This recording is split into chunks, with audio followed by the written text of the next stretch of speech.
제가 사실 요 사진이 가장 인상 깊었는데, 여기 밑에 근로소득은 열심히 제가 일해서 벌고 있는데 여기 로켓에 묶여있는 장바구니 보이시나요? 이게 이제 물가 얘기죠, 결국은. 그래서 월 500 벌어도 적자, 점점 벌어지는 물가와 소득의 격차 해서 이번 주 가장 이제 한국에서 기사가 많이 나왔는데, 미국도 공교롭게도 보고서가 비슷한 게 나와서 소개 좀 해드릴게요. 일단 한국 기사 먼저 소개해드리면은, 제가 깜짝 놀란 게, 아니 월 500 버는데도 적자라 그래서 아이 그거는 좀 과장 아닌가 했는데, 진짜 통계청 들어가서 보니까는 맞더라고요. 그래가지고 여기 보시면 월 500 버는데도 죽겠어요. 쉽게 말하면 물가 상승을 고려했을 때, 실질 근로소득을 봤을 때 통계 작성 이래로 역대 최대폭 감소입니다. 이게 어렵게 막 생각할 필요 없이 그냥 물가가 너무 많이 올라가지고 제 연봉이 도저히 쫓아가지 못하는데, 그 격차가 통계를 작성한 2006년 이래로 역대 최대라는 겁니다. 너무 많이 벌어진다는 거죠. 야, 그러니까 물가 많이 오른다 했는데, 진짜 이거는 좀 과장 보태서 제가 말씀드리면은, 일을 제가 열심히 하고 있는데도 돈이 줄어드는 겁니다. 제가 오늘 아침에 8시까지 출근해가지고 5시, 6시까지 일하고 퇴근했는데 집에 와보니까 계좌가 마이너스가 찍혀있는 셈이라고 봐도 무방합니다. 왜냐면 실질 소득이니까요. 줄어든 거 맞으니까.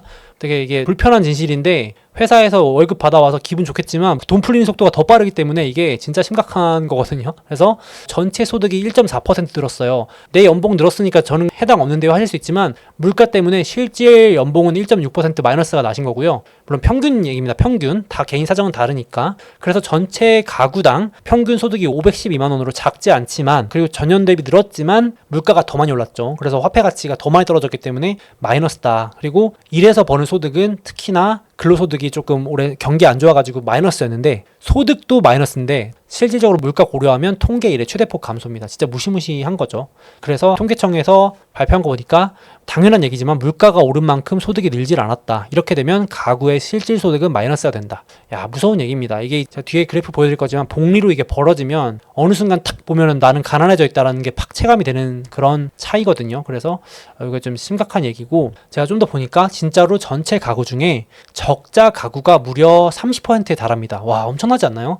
번 거보다 그 달에 쓴 돈이 많으면 적자잖아요. 그러니까 뭐 어쩌다가 번 돈보다 많이 쓰는 달이 있을 수도 있긴 하잖아요. 그러니까 그런 가구가 30% 가까웠다는 얘기를 하는 겁니다. 그래서 이게 사례를 보니까, 반도체 대기업에 다니는 윤모 씨는 8년간 한 해도 거르지 않고 받아온 2월 성과급을 올해는 못 받았다.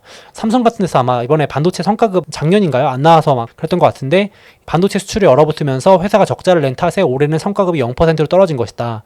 대기업 뭐 걱정할 거 있나요 하실 수 있지만, 대기업들은 계약 연봉 기본급을 짜게 주고 성과급을 많이 주는 구조로 항상 세팅을 해놓잖아요. 그래가지고 성과급 영향이 생각보다 크거든요. 그러니까 나 연봉 5천만 원 받아 이래도 실질적으로는 계약 연봉이 3천이고 성과급 2천 이래가지고 성과급을 안 주기도 하고 이래서 되게 변동성이 큰 경우가 많거든요. 대기업은 막상 특히 반도체 쪽도 그렇고 뭐 자동차도 그렇고.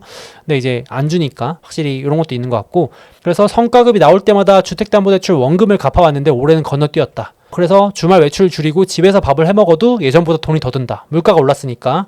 그러니까 이제 뒷걸음질하는 거죠. 열심히 일했는데 물가도 못 돌아가네, 이런 약간 허탈감이 드는 가구들이 많은 거죠. 그래서 진짜 저는 이 그림 잘 표현한 것 같고, 진짜 그래서 2년 동안 누적해서 보시면 점점 벌어집니다. 이게 복리로 벌어지면 우리가 진짜 무서운 일이 벌어지는 건데, 2년 누적으로 했을 때 물가가 8.9로 더 벌어졌고 소득은 4.8, 2배 차이가 벌어지기 시작했습니다. 벌써.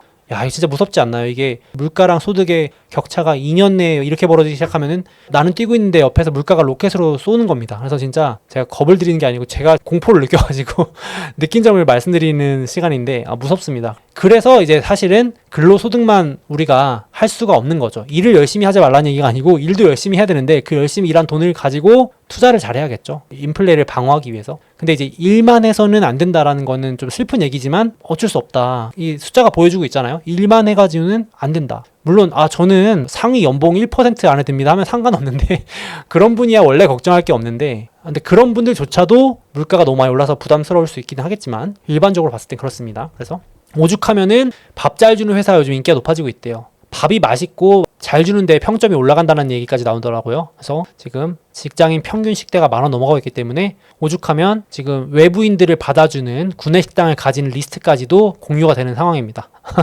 그래서 야, 어떤 회사 구내식당에 외부인도 들어갈 수 있는데 맛이 괜찮대라는 리스트가 여기 있는 거예요. 이렇게 참 이런 거가 나올 정도로 지금 외부 식당이 비싸니까 회사 구내식당 이용하는 팁까지도 공유되고 이런다고 합니다. 밥 잘 주는 회사가 이제 복지 점수가 더 높아지는 그런 참 아이러니한 상황이 벌어지고 있고요. 한국 얘기 좀 드렸는데 미국도 똑같은 보고서가 나왔어요. 그러니까 사실상 거의 다를 바가 없는데, 연준도 계속 모니터링을 하고 있습니다. 제가 봤을 때는 연준도 미국 가구의 웰빙 보고서를 조사했어요. 엄청 긴 보고서였는데 쉽게 말해서 미국도 가구 재정 상황이 괜찮다고 응답하는 비율이 한 7년 최저치인 거죠. 한국하고 똑같습니다. 한국도 7년 최저치로 지금 실질 소득이 줄어들고 있는데 미국도 재정 상태 괜찮다고 응답한 가구가 줄고 있습니다. 특이사항으로는 자녀를 양육하시는 분들이 훨씬 더 지금 스트레스를 많이 받으시는 것 같아요. 미성년 자녀. 아무래도 양육비가 많이 올라서 그렇겠죠. 뭐 교육도 그럴 수 있고 미성년이니까 식비도 그렇겠고 성인들만 있는 가구보다도 훨씬 더 스트레스를 많이 받는다고 나왔는데 더 인상 깊었던 거는 이제 연준에서 혹시 모르는 충격에 대비해서 이런 질문을 넣은 겁니다.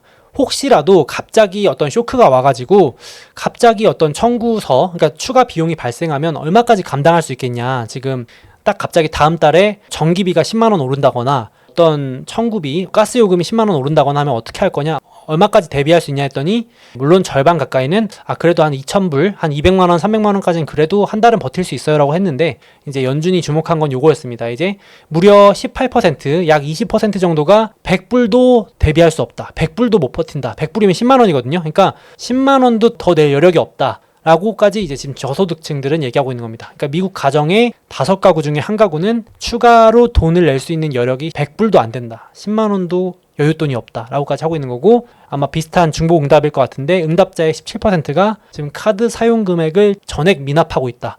일부도 아닙니다. 전액 미납하고 있다. 그러니까 이게 비중이 점점 커지는지를 연준이 아마 모니터링을 하겠죠. 확실히 지금 그래서 이런 상황이고 연준이 이걸 총평을 내린 게 인플레는 물론 둔화되고 있지만 미국인 가구 생계에는 실질적인 타격은 올해가 더 심각하다. 더 상황이 나빠지고 있다라고까지 표현을 했습니다. 한국도 올해 지금 더 나빠지고 있는 것 같고 미국도 더 나빠지고 있는 것 같고 아무래도 물가가 떨어지는 게 아니고 물가는 계속 오르다 보니까 그런 것 같습니다. 소득 대비 더 많이 오르니까. 그래서 현재 미국인들 최대 걱정은 이제 1순위가 역시 물가 생활비, 경제 상황이 3순위까지 올라왔습니다. 코로나 이전에 그나마 먹고 살만 했을 때는 물가 생활비가 3순위였는데 그리고 환경 변화, 이민 이런 좀 거시적인 좀 더 큰 문제들에 관심이 많았지만 지금 진짜 먹고 사는 문제, 당장 경제 상황에 대해서 훨씬 더 우선순위가 높아진 걸 알 수 있습니다.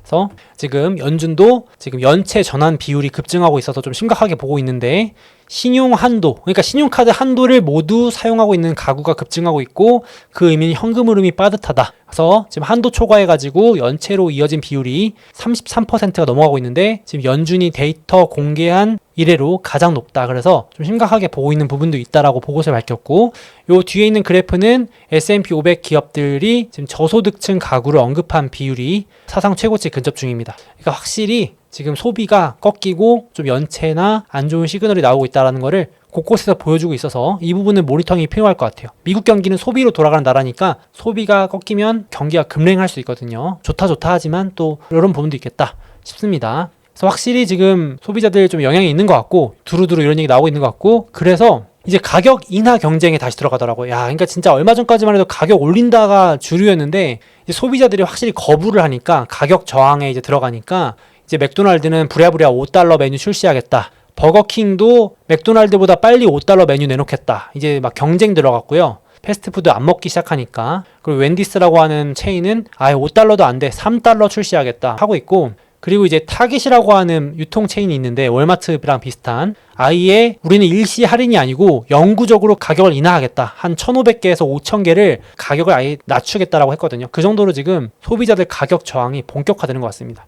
저도 한국 뉴스 보니까 막 냉면 비싸다는 뉴스 댓글에 냉면 안 먹고 말지 막 이러더라고요. 냉면이 15,000원 넘어가면 안 먹고 말지 이러는데 진짜 그 가격 저항선에 걸리는 상황인 것 같아요. 지금 미국도 소비가 안 사시는 것 같아요. 알겠죠? 그러니까 이제 부랴부랴 지금 가격 인하 경쟁 들어가서 어떤 애널리스트는 이게 물가 둔화 시그널이다. 이거 봐라. 소비 둔화되니까 물가 팍팍 깎이는 거 아니냐. 이거 월마트나 타겟, 맥도날드, 버거킹 이런 데서 가격 인하 전쟁 들어가면 이게 물가 잡히는 거지 뭐냐 이런 얘기도 하던데 좀 지켜봐야겠죠. 확실히 소비 위축이 또 시그널이 되겠습니다. 그래서 또 물가가 올라가지고 실질 소득이 떨어진다는 얘기를 들었는데 미국인들도 마찬가지입니다. 보시면 미국인들은 달러를 들고 있으니까 달러를 그냥 30년 전부터 지금까지 들고 있으면 미국의 달러 가치는 반토막 났다는 자료고요. 그 돈을 꾸준하게 미국 증시에 투자했다면 875% 인플레 반영하더라도 어마어마합니다. 한국도 마찬가지겠죠. 그래서 원화 들고 계시는 것보다는 인플레를 해지할 수 있는 주식이나 어떤 실물 자산 쪽에 취향에 맞게 투자를 하시는 게 진짜 그 화폐 가치 떨어지는 거 막을 수 있지 않을까 제가 거의 매주 드리는 말씀이지만 저도 그렇게 느끼고 있어가지고.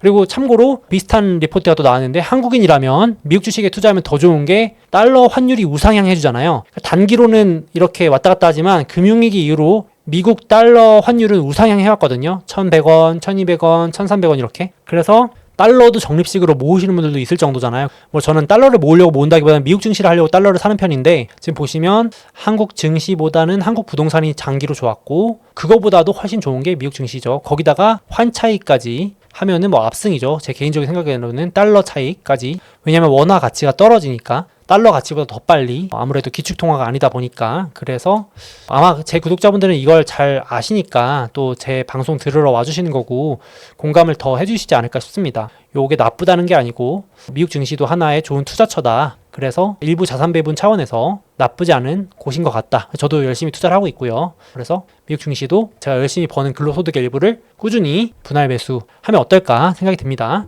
그래서 오늘 또 마침 한국에서도 보고서를 냈고 미국의 연준에서도 보고서를 냈는데 내용이 아주 유사해가지고 결론은 슬프지만 우리 이래서만으로는 물가 상승 화폐 가치 하락 못 따라가기 때문에 이 그림을 꼭 기억하시고 같이 인플레 헤지 자산 투자를 꼭 하셔서 우리 구독자분들은 적어도 억울한 상황을 만들지 않았으면 좋겠습니다. 저랑 같이. 그래서 장기 관점, 실물 자산도 좋고 인플레 헤지 자산도 좋고 대표적으로 미국 증시나 빅테크가 인플레를 헤지할 수 있는 자산이 아닐까 개인적으로 생각을 하고 있어서 이런 관점으로 단타 사고 팔고 전략도 있지만 이런 관점의 계좌를 하나 파셔가지고 모아간다. 이 돈은 그냥 묻어두면서 화폐 가치 하락을 막는 용으로 쓴다라고도 생각해 보셔도 좋을 것 같습니다. 자, 다음으로 우리가 주식 투자를 하다 보면 마치 변덕쟁이처럼 증시 분위기가 수시로 바뀌어서 헷갈린다 라고 느낄 때가 있는데요. 예를 들어서 어떤 날에는 금리 인하 기대감이 낮아진다고 증시가 빠지고, 또 어떤 날에는 금리 인하 기대감이 살아나서 오르고, 또 어떤 날은 침체가 온다고 그 걱정 때문에 하락하고, 또 어떤 날은 침체가 안 올 것 같아서 증시가 오른다고 합니다. 정말 이런 뉴스만 보면 헷갈리실 법한데요. 이런 수많은 긍정, 부정 뉴스에 흔들리지 않기 위해서는 나만의 명확한 판단 기준이 있어야 된다고 생각을 합니다. 그래서 제가 이번에 새롭게 출시한 소수몽키의 미국 주식 마스터 클래스 강의에서는 이런 투자 판단을 스스로 내릴 수 있는 구체적인 방법을 담았습니다. 예를 들어서 지금은 주식 투자하기 좋은 시점일까? 주식 비중을 늘려야 될까? 줄일 때일까? 혹은 이 주식 얼마에 사는 게 좋을까? 지금 가격에 사도 되는 걸까? 혹은